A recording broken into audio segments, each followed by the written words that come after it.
എല്ലാവർക്കും വന്ദനം. ജീസസ് എവരിഡേയിലേക്ക് സ്വാഗതം. ഈ ഒരാഴ്ച ദൈവം നമ്മെ അത്ഭുതകരമായിട്ട് വഴി നടത്തി. യേശുവിൻ്റെ മരണം, അടക്കം, പുനരുത്ഥാനം അല്ലെങ്കിൽ ഉയർപ്പ് ലോകം മുഴുവനും ധ്യാനിക്കുന്ന ഒരു പ്രത്യേക ആഴ്ചയാണല്ലോ. പ്രത്യേകിച്ച് നോമ്പ് ദിവസങ്ങളൊക്കെ ആയിരുന്നു. ഉയർപ്പ് എന്നൊരു സന്തോഷത്തിലേക്കാണ് ഇനി നമ്മൾ വരുന്നത്. യേശു ഈ ഭൂമിയിലേക്ക് വന്നു, മാനവജാതിക്ക് വേണ്ടി ക്രൂശിൽ മരിച്ചു, അടക്കപ്പെട്ടു, മൂന്നാം ദിവസം താൻ ഉയർത്തെഴുന്നേറ്റു. 40 ദിവസങ്ങളോളം 500-ലധികം ശിഷ്യന്മാർക്ക് പ്രത്യക്ഷനായി. താൻ ജീവിച്ചിരിക്കുന്നു എന്ന് തെളിയിച്ചു. എല്ലാവരും കാണുകെ, തൻ്റെ ശിഷ്യന്മാർ കാണുകെ ഒലിവ് മലയിൽ നിന്ന് സ്വർഗത്തിലേക്ക് പോയി. 2 ദൂതന്മാർ പറഞ്ഞു, ഈ മുകളിലോട്ട് നോക്കി നിൽക്കുന്ന നിങ്ങൾ തന്നെ അവൻ വരുന്നത്, ഈ പോയതുപോലെ തിരിച്ചു വരുന്നത് കാണും. അപ്പോൾ പോയതുപോലെ തിരിച്ചു വരും. ശിഷ്യന്മാരോട് പറഞ്ഞു. അത് അവരുടെ കാലത്തല്ലായിരുന്നു, ഏതോ ഒരു ശിഷ്യന്മാരുടെ കാലത്ത് അത് നടക്കാനുള്ളതാണ്. ചിലപ്പോൾ നമ്മുടെ കാലത്തായിരിക്കും. അതുകൊണ്ട് നമ്മൾ ഭയഭക്തിയോടെ കർത്താവിൽ ധൈര്യത്തോടെ പ്രത്യാശയോടെ ജീവിക്കുക. ഏറ്റവും വലിയ സന്തോഷം മരണത്തിൽ നിന്നുള്ള ഉയർപ്പാണ്. മരണത്തെ തൻ്റെ മരണം കൊണ്ട് നീക്കിക്കളഞ്ഞു. ഹേ മരണമേ, നിന്റെ ജയം എവിടെയെന്ന് വെല്ലുവിളിക്കത്തക്ക രീതിയിൽ കർത്താവ് മരണത്തെ കീഴടക്കി കളഞ്ഞു. അബ്രഹാമിന്, ഇസഹാക്കിന്, യാക്കോബിനും, മോശയ്ക്കോ, യുദ്ധവീരനായ ദാവീദിനോ, യുദ്ധവീരനായ യോശുവയ്ക്കോ ആർക്കും കഴിയാത്ത ജയം യേശു കർത്താവിന് കഴിഞ്ഞു.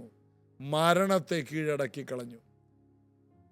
ഭൂമിയിൽ അനേക ദൈവദാസന്മാർ പലതിനെയും കീഴടക്കി. ദാരിദ്ര്യത്തെ കീഴടക്കി, അനേക പ്രതിസന്ധികളെ കീഴടക്കി, സൂര്യനെ ചന്ദ്രനെ എല്ലാം പിടിച്ചു നിർത്തി. എത്രയോ 1000 ലക്ഷക്കണക്കിന് കിലോമീറ്റർ ദൂരെയുള്ള സൂര്യനെയും ചന്ദ്രനെയും പോലും പിടിച്ചു നിർത്തിയ മനുഷ്യർ ഈ ഭൂമിയിൽ ദൈവത്തിന് വേണ്ടി നിന്നു. എന്നാൽ അതിനേക്കാൾ ഏറ്റവും വലിയ കാര്യമാണ് യേശു കർത്താവ് ചെയ്തത്. മരണത്തെ മാറ്റിക്കളഞ്ഞു. മനുഷ്യ ജീവിതത്തിൽ പാപത്താൽ കടന്നു വന്ന മരണം, പാപം, രോഗം, ശാപം ഒന്നിനും വീര്യമില്ലാതെയായി. അതിനെയെല്ലാം നിർവീര്യമാക്കി കളഞ്ഞു. അതിന് ശക്തിയില്ലാതെയായി. പിശാചിൻ്റെ ഏറ്റവും വലിയ ആയുധങ്ങളുടെ മുനകൾ കർത്താവ് ഒടിച്ചു കളഞ്ഞു. അവൻ കുന്തം മുറിച്ച് വില്ലൊടിച്ച് തീയിലിട്ട് ചുട്ടുകളയുന്നവൻ എന്നൊക്കെ വായിക്കും പോലെ അവനെല്ലാം ഒടിച്ചും മുറിച്ചും കളയുന്നവനാണ്. പിശാചിൻ്റെ ആയുധങ്ങൾക്ക് വിലയില്ല, ബലമില്ലാതെയാക്കി കർത്താവ് ക്രൂശിൽ ജയോത്സവം കൊണ്ടാടി. അതാണ് ക്രിസ്ത്യാനിത്വത്തിൻ്റെ ഏറ്റവും വലിയ അഹങ്കാരം. അതൊരു ആത്മീക അഹങ്കാരമാണ്. ഞങ്ങൾക്ക് മരണത്തെ വെല്ലുവിളിക്കാൻ കഴിയും. അതൊരാത്മീയ അഹങ്കാരം തന്നെയാണ്. അത് ഒരു പാപമായിട്ടല്ല ഞാൻ ഈ പറയുന്നത്, അതൊരു അഭിമാനമാണ്. ഞങ്ങൾ മരണത്തിനപ്പുറമുള്ള നിത്യതയുടെ അവകാശികളാണ്. യേശു കർത്താവ് നമുക്ക് വേണ്ടി അത് ചെയ്തു. ആ പ്രയോജനം നമുക്ക് മാക്സിമം ഉപയോഗിക്കാൻ കർത്താവ് കൃപ തരട്ടെ. ഇന്ന് നമ്മൾ റോമാലേഖനം 3:17 വാക്യത്തിലേക്ക് വരികയാണ്. സമാധാന മാർഗം അവർ അറിഞ്ഞിട്ടില്ല. ആരെക്കുറിച്ചായി പറയുന്നത്? യഹൂദനെ കുറിച്ച്. യഹൂദൻ എന്ത് വിശേഷതയുള്ളൂ? ഒട്ടനവധി വിശേഷതകളുണ്ട് എന്നാണ് ഈ അധ്യായത്തിൽ പറയുന്നത്. എന്നിട്ട് ആ വിശേഷതകളെല്ലാം പറഞ്ഞ് ഇവർ വലിയ ദൈവത്തിൻ്റെ വലിയ റൈറ്റ് ഹാൻഡ് ആയിരുന്നു. അബ്രഹാമിൻ്റെ മക്കളാണ്, അബ്രഹാമിൻ്റെ, ഇസഹാക്കിൻ്റെ, യാക്കോബിൻ്റെയും മക്കളാണ്. മോശ അവർക്കുണ്ടായിരുന്നു. ഒത്തിരി കാര്യങ്ങളൊക്കെ ഇവർക്ക് പറയാനുണ്ട്. ന്യായപ്രമാണം അവർക്കുള്ളത്, അനുഗ്രഹങ്ങൾ അവർക്കുള്ളത്, ആലോചന, അരുളപ്പാടുകൾ അവരുടെ പക്കൽ, ഒത്തിരി ഒത്തിരി ഒത്തിരി എല്ലാം. അനുഗ്രഹം വന്നാൽ ആദ്യം അവർക്ക് എല്ലാറ്റിനും ആദ്യത്തെ ഒരു അനുഭവം അവർക്കുള്ളതാണ്. എന്നാൽ 17 വാക്യത്തിൽ സമാധാന മാർഗം അവരറിഞ്ഞിട്ടില്ല. അത് തുടങ്ങുന്നത് അവരെക്കുറിച്ച് 9 വാക്യത്തിൽ പറയണ, ആകയാൽ എന്ത് നമുക്ക് വിശേഷതയുണ്ടോ? അശേഷമില്ല. യഹൂദന്മാരും യവനന്മാരും ഒരുപോലെ പാപത്തിന് കീഴാകുന്നു. എന്ന് നാം മുമ്പേ തെളിയിച്ചുവല്ലോ. വളരെ വിശേഷതയുള്ള യഹൂദന്മാരും ഒരു വിശേഷതയും ഇല്ലാത്ത യവനന്മാരും എല്ലാവരും ഒരുപോലെ. അടുത്ത വാക്യം, നീതിമാൻ ആരുമില്ല. 10-ാം വാക്യം, ഒരുത്തൻ പോലുമില്ല. ഗ്രഹിക്കുന്നവനില്ല, ദൈവത്തെ അന്വേഷിക്കുന്നവനില്ല. എല്ലാവരും വഴിതെറ്റി ഒരുപോലെ കൊളരാത്തവരായി തീർന്നു. നന്മ ചെയ്യുന്നവനില്ല, ഒരുത്തൻ പോലുമില്ല. യഹൂദനെയും യവനനെയും കൂടി ചേർത്ത് പറയുന്ന അവരുടെ തൊണ്ട തുറന്ന ശവക്കുഴി. നാവുകൊണ്ടവർ ചതിക്കുന്നു, സർപ്പവിഷം അവരുടെ അധരങ്ങൾക്ക് കീഴെയുണ്ട്. ഇങ്ങനെ പറഞ്ഞിട്ടാ പറയുന്നത്, സമാധാനത്തിൻ്റെ മാർഗം അവർ അറിഞ്ഞിട്ടില്ല. നമ്മളായിരിക്കുന്ന മാർഗം സമാധാനത്തിൻ്റെ മാർഗമാണ്. യേശു നമ്മെ ഏൽപ്പിച്ചിരിക്കുന്ന മാർഗമാണ് സമാധാനം. നിങ്ങളൊരു വീട്ടിൽ ചെന്നാൽ ആ വീടിന് സമാധാനം കൊടുക്കാൻ, അവിടെ ഒരു സമാധാന പുരുഷനുണ്ടെങ്കിൽ നിങ്ങളുടെ മേലുള്ള സമാധാനം അവൻ്റെ മേൽ വരും. ഇത് എല്ലാവരുടെ മേൽ ഈ സമാധാനം റിലീസാകില്ല. ഇനി ആരും നിങ്ങളെ സ്വീകരിക്കാതെ നിങ്ങളെ അവിടെ നിന്ന് ഇറക്കി വിട്ടാൽ ആ സമാധാനമെല്ലാം നിങ്ങളുടെ കൂടെ പോരുമെന്ന്. നിങ്ങളുടെ കൂടപ്പറപ്പായി നിങ്ങൾ പോകുന്നിടത്തെല്ലാം നിങ്ങളോട് കൂടെ നിൽക്കുന്ന സകല ബുദ്ധിയും കവിയുന്ന ദൈവസമാധാനം. അതാണ് ഫിലിപ്പിയ ലേഖനം 4:6. ഒന്നിനെക്കുറിച്ച് വിചാരപ്പെടേണ്ട, എല്ലാറ്റിലും അപേക്ഷയാലും യാചനയാൽ ആവശ്യങ്ങളൊക്കെ സ്തോത്രത്തോടെ അറിയിച്ചിട്ട് നിങ്ങൾ സമാധാനമായിട്ടിരിക്കും. സകല ബുദ്ധിയും കവിയുന്ന ദൈവസമാധാനത്തിൽ ജീവിക്കുക. പ്രാർത്ഥിച്ച ശേഷം സമാധാനപ്പെടുക. പ്രാർത്ഥിച്ചില്ലേ? എല്ലാ കാര്യവും പ്രാർത്ഥിച്ചില്ലേ? ഇനി ടെൻഷൻ അടിക്കരുത്. അതാണ് അതിൻ്റെ അർത്ഥം. സകല ബുദ്ധിയും കവിയുന്ന ദൈവസമാധാനം. സമാധാന മാർഗം അവർ അറിഞ്ഞിട്ടില്ല. ജ്ഞാനമുണ്ട്, ശക്തിയുണ്ട്, മതവുമുണ്ട് മനുഷ്യർക്ക്. എന്നാൽ എന്തില്ല? സമാധാനമില്ല. മതമുണ്ടായത് കൊണ്ട് സമാധാനം ഉണ്ടാകണമെന്നില്ല. ഞങ്ങൾ വലിയ മതക്കാരാ, ഒരു ഗുണമില്ല. സമാധാനമുണ്ടോ? ഇല്ല. ഞങ്ങൾക്ക് ആരുമില്ല, എന്നാൽ സമാധാനമുണ്ടോ? നീയാണ് ഭൂമിയിൽ ഏറ്റവും അനുഗ്രഹിക്കപ്പെട്ട വ്യക്തി. ദൈവത്തെ കൂടാതെ ആർക്കും എന്തില്ല? സമാധാനം ഉണ്ടാകുന്നില്ല. യെശയ്യാവ് 48:22, ദുഷ്ടന്മാർക്ക് സമാധാനമില്ല എന്ന് യഹോവ അരുളിച്ചെയ്യുന്നു. ദുഷ്ടന്മാരെന്ന് പറഞ്ഞാൽ ഈവിൾ മാൻ, ദൈവം ഇല്ലാത്തവർ, അതായത് രക്ഷിക്കപ്പെടാത്തവർ, ദൈവത്തെ അറിയാത്തവർ. അവരെ ഈവിൾ മാൻ, മലയാള പരിഭാഷയിൽ അങ്ങനെയായിപ്പോയി, ദുഷ്ടന്മാരെന്ന്. ദൈവത്തെ അറിയാത്തവർ, അത് ഏറ്റവും വലിയ അപകടമാണ്. അവിടെ ദുഷ്ടന്മാരെന്ന് മലയാളത്തിൽ കൊടുക്കുന്നതിൻ്റെ കാരണം ദുഷ്ടൻ്റെ കൂടെയാണ്. പിശാച് എന്ന പിതാവിൻ്റെ മക്കളാണ്. അപ്പോൾ ദുഷ്ടത ഏത് സമയത്തും ചെയ്യാം. ദൈവമക്കളല്ല, ഒന്നുകിൽ ഇരുളിൻ്റെ മക്കൾ അല്ലെങ്കിൽ വെളിച്ചത്തിൻ്റെ മക്കൾ. അപ്പോൾ ദുഷ്ടന്മാർക്ക് സമാധാനമില്ല. സമാധാനം ദൈവമക്കൾക്കേ ഉള്ളൂ. യേശുവിനെ കൈക്കൊണ്ടവർക്ക് മാത്രമേ സമാധാനമുള്ളൂ. കർത്താവിൻ്റെ അടുക്കലേക്ക് വരുന്നവർക്ക് കർത്താവ് ആദ്യം തരുന്ന കാര്യം സമാധാനമാണ്. അതെല്ലാവർക്കും തരും. ഒരു 10 ലക്ഷം പേര് യേശുവിനെ അടുക്കലേക്ക് വന്നാൽ 10 ലക്ഷം പേർക്ക് ആ നിമിഷം തന്നെ സമാധാനം ലഭിക്കും. എന്താണ്? ഇനി എനിക്ക് മരണമില്ല, ഞാനിപ്പോൾ പാപിയല്ല, ഞാൻ നീതീകരിക്കപ്പെട്ടവനാണ്. ഈ ഒരു ബോധ്യമാണ് നമുക്ക് സമാധാനം തരുന്നത്. യേശു തന്നെയാണ് നമ്മുടെ സമാധാന മാർഗം. യോഹന്നാൻ 14:27, എൻ്റെ സമാധാനം ഞാൻ നിങ്ങൾക്ക് തരുന്നു. യേശു ഈ ഭൂമിയിലായിരുന്നപ്പോൾ അനുഭവിച്ച സമാധാനത്തിൻ്റെ ലെവൽ എന്താണോ ആ ലെവലിൽ സമാധാനം നമുക്ക് അനുഭവിക്കാൻ കഴിയും. ആ സമാധാനമാണ് യേശുവിനെ വള്ളത്തിൽ കിടന്നുറങ്ങാൻ, വലിയ പ്രശ്നത്തിന് നടുവിൽ ആ വള്ളത്തിൽ കിടന്നുറങ്ങാൻ ധൈര്യപ്പെടുത്തിയത്. ആ സമാധാനമാണ് യേശുവിനെ ഭൂമിയിൽ നയിച്ചത്. യേശുവിനെ പേടിപ്പിക്കാൻ ഒന്നിനും കഴിഞ്ഞില്ല. ക്രൂശ് ചുമക്കുമ്പോൾ യേശുവിന് സമാധാനമാണ്. യേശു ടെൻഷൻ അടിച്ച് വേർത്ത് കുളിച്ച് എവിടെയെങ്കിലും ഉരുണ്ടടിച്ചൊന്നും വീണില്ല. ചുമക്കാൻ കഴിയാതെ ഭാരം കൂടിയിട്ട് വീണ് കാണും. എന്നാൽ ക്രൂശിലും യേശു സമാധാനമുള്ളവനായിരുന്നു. പീലാത്തോസിൻ്റെ മുമ്പിൽ ടെൻഷൻ ഒന്നുമില്ല. പീലാത്തോസ് പറഞ്ഞു, നിന്നെ ക്രൂശിക്കാനും വിട്ടയക്കാനും എനിക്ക് കഴിയും. കർത്താവ് പറഞ്ഞു, മുകളിൽ നിന്ന് കിട്ടിയിട്ടില്ലെങ്കിൽ നിനക്ക് എൻ്റെ മേൽ ഒരു അധികാരവുമില്ല.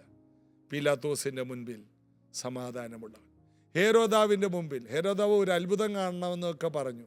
യേശു അവിടെ മൗനമായി നിന്നു. അതൊന്നും ശ്രദ്ധിച്ചു പോലുമില്ല.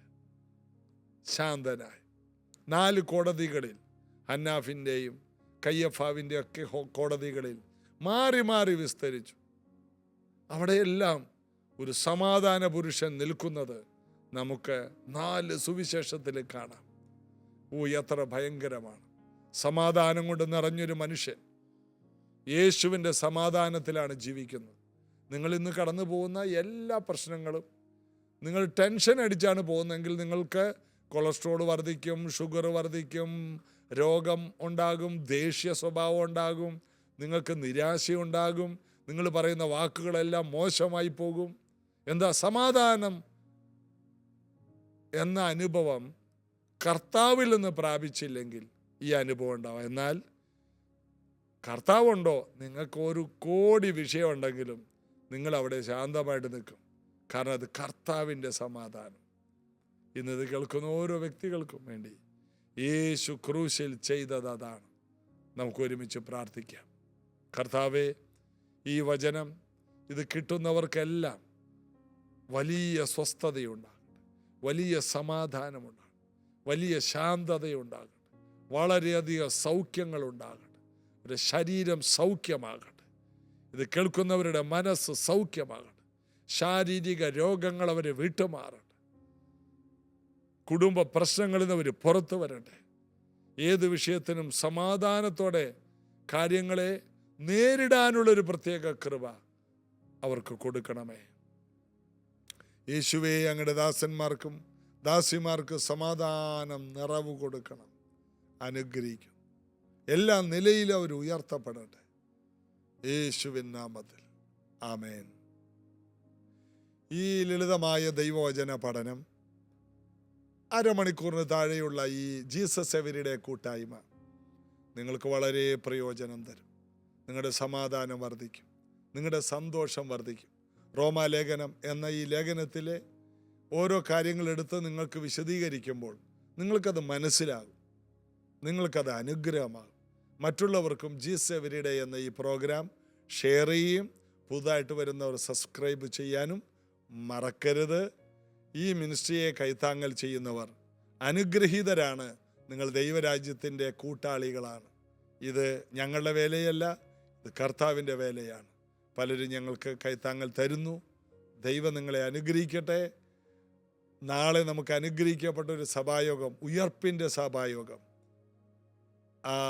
ഈസ്റ്റർ സൺഡേ, വളരെയധികം കർത്താവിൽ സന്തോഷിക്കുന്ന ഒരു സഭായോഗം നമുക്ക് ഞായറാഴ്ച നാളെ രാവിലെ 8 മണിക്കുണ്ട്. ഇന്ന് വരെയും പ്രൈസ് ജനറേഷൻ ചർച്ചിൽ വരാത്തവരും പല രാജ്യങ്ങളിൽ നിന്ന് അവധിക്ക് വന്നവരൊക്കെ ഉണ്ടെങ്കിൽ നിങ്ങളെ ഒരു നോക്ക് കാണാൻ ഞങ്ങൾ ആഗ്രഹിക്കുന്നു. നിങ്ങൾ ഈ മിനിസ്ട്രിയുടെ ഒരു ഭാഗമാണ്. കടന്നു വരിക, ഒരുമിച്ച് കർത്താവിൽ സന്തോഷിക്കാം. God bless you.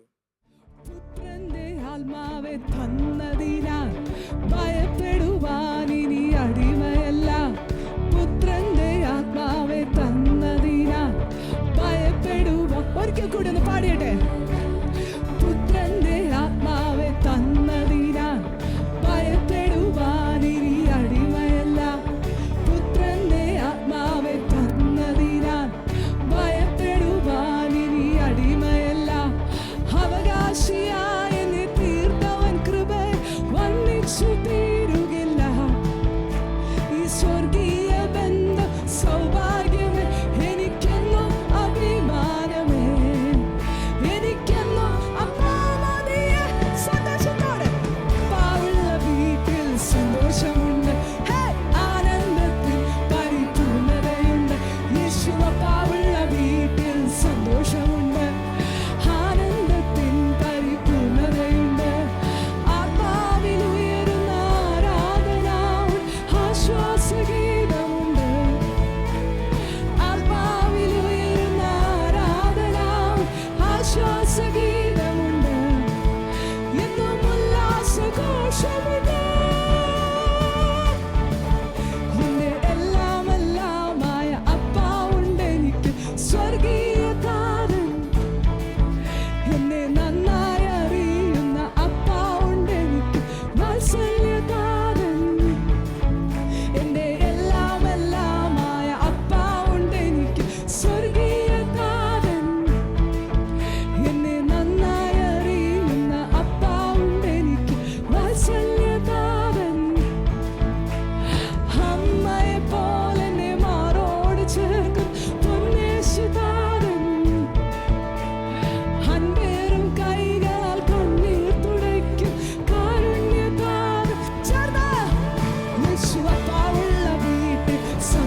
ആശ്വാസഗീതമുണ്ട്. ആത്മാവിൽ ഉയരുന്ന ആരാധന ആശ്വാസഗീതമുണ്ട്. എന്നും ഉല്ലാസഘോഷമുണ്ട്. 800 കോടി ജനം ഉലകിലുണ്ട്. അതിലേറെ ദൂതഗണം ഉയരെയുണ്ട്. 800 കോടി ജനം ഉലകിലുണ്ട്. അതിലേറെ ദൂതഗണം ഉയരെയുണ്ട്. എന്നാലും നേരം വിതുമ്പുന്ന നേരം കാതോർത്ത് കേൾക്കുന്നോരെ, അപ്പാന്ന് കരയുമ്പോൾ അൻപോടെ ഓടി മോനെന്ന് വിളിക്കുന്നോരെ, എന്നെ മോനെന്ന് വിളിക്കുന്നോരെ, യേശു അപ്പാവ് ആനന്ദത്തിൽ പരിപൂർണതയുണ്ട്. യേശു അപ്പാവുള്ള വീട്ടിൽ സന്തോഷമുണ്ട്. ആനന്ദത്തിൽ പരിപൂർണതയുണ്ട്. ആത്മാവിൽ ഉയരുന്ന ആരാധന ആശ്വാസഗീതമുണ്ട്. ആത്മാവിൽ ഉയരുന്ന ആരാധന ആശ്വാസഗീതമുണ്ട്. എന്നും ഉല്ലാസഘോഷമുണ്ട്. ഒരിക്കൽ പുത്രന്റെ ആത്മാവെ സഭ ചേർന്ന് പുത്രന്റെ ആത്മാവെ തന്നതിനാ ഭയപ്പെടുവാൻ ഇനി അടിമയല്ല. അവകാശിയായ എന്നെ തീർത്തവൻ കൃപ വർണ്ണിച്ചു തീരുകില്ല. ഈ സ്വർഗീയ ബന്ധ സൗഭാഗ്യമേ എനിക്കെന്നും അഭിമാനമേ, എനിക്കെന്നും അപ്പാമതിയേ. യേശു അപ്പാവുള്ള വീട്ടിൽ സന്തോഷമുണ്ട്. ആനന്ദത്തിൻ പരിപൂർണതയുണ്ട്. യേശു അപ്പാവുള്ള വീട്ടിൽ സന്തോഷമുണ്ട്. ആനന്ദത്തിൻ പരിപൂർണതയുണ്ട്. ആത്മാവിൽ ഉയരുന്ന ആരാധന ആശ്വാസഗീതമുണ്ട്. ആത്മാവിൽ ഉയരുന്ന ആരാധന ആശ്വാസഗീതമുണ്ട്. എന്നും ഉല്ലാസം. യേശു അപ്പാവുള്ള വീട്ടിൽ സന്തോഷമുണ്ട്. ആനന്ദത്തിൻ പരിപൂർണതയുണ്ട്. യേശു അപ്പാവുള്ള വീട്ടിൽ സന്തോഷമുണ്ട്. ആനന്ദത്തിൻ പരിപൂർണതയുണ്ട്. ആത്മാവിൽ ഉയരുന്ന ആരാധന ആശ്വാസഗീതമുണ്ട്. ആത്മാവിൽ ഉയരുന്ന ആരാധന ആശ്വാസഗീതമുണ്ട്.